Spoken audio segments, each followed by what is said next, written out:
For most of automotive history, electric vehicles have been little more than a novelty. A nice idea, sure, but not really a viable alternative to the longer range internal combustion engine. And it also didn't help that electrics weren't exactly the coolest vehicles on the road. Anyone remember the Coda sedan?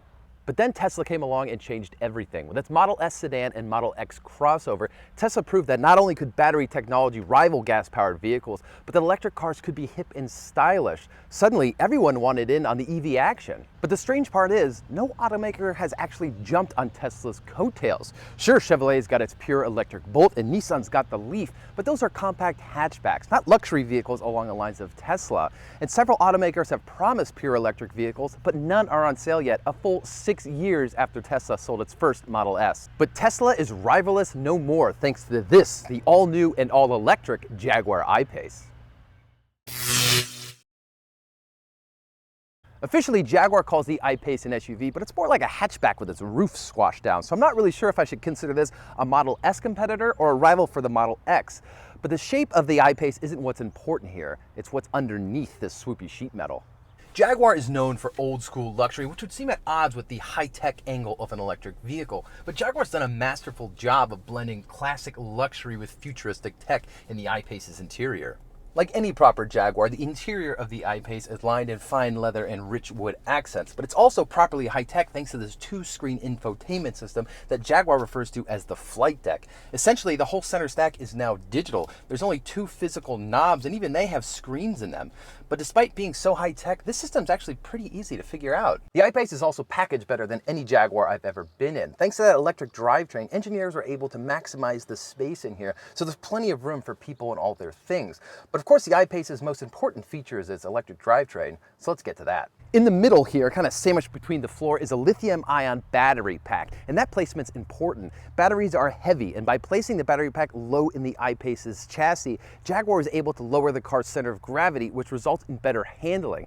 And Jaguar was also able to shuffle things around to give the I-Pace a perfect 50-50 weight distribution. On the other end of this charging port is a 90 kilowatt-hour lithium-ion battery that can provide up to 240 miles of range. That puts the I-Pace about on par with Tesla's 75D models. And according to Jaguar, you can fast charge the I-Pace from 0 to 80% in about 40 minutes.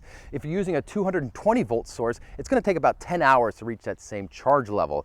And if you're using a regular household outlet, hope you have a second car. On a 110-volt source, it takes 40 hours to fully recharge an I-Pace. The I-Pace uses a dual motor setup, one here at the front axle and another at the rear, giving the I-Pace all-wheel drive. Total output stands at 394 horsepower and an impressive 512 pound-feet of torque. That latter figure is actually more than you get from the supercharged V8 F-Type R sports car.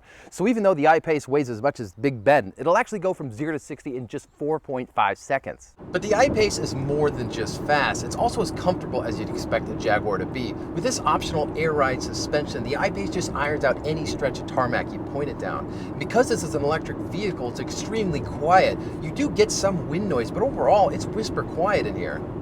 But despite its comfortable ride, the I-Pace doesn't feel floaty or wallowy, as I shall now demonstrate on a racetrack.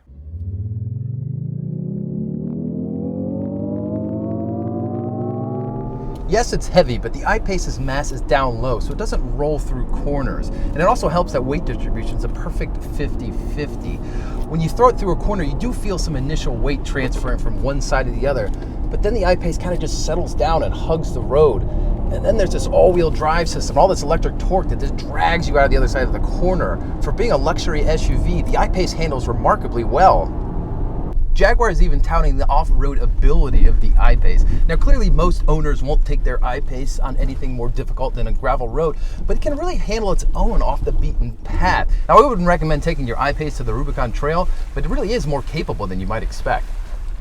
And the price of all this Jaguar electricness? The I-Pace starts at about 70 grand, which is about $10,000 cheaper than a comparable Tesla Model X. But load on the options and the I-Pace's price can get out of hand, as in $97,000 out of hand. So there it is, the all-new Jaguar I-Pace. Not only is this the first electric Jag, but it's also the first legitimate alternative to Tesla. Unlike the Bolt and Leaf, this I-Pace has a luxurious interior and the kind of smooth and comfortable ride you'd expect from Jaguar. Driving dynamics and acceleration are also strong points for the I-Pace, although not quite up to ludicrous standards. Pricing can, however, get into ludicrous territory, but lay off the options and the I-Pace is further proof that the electric vehicle is no longer a novelty.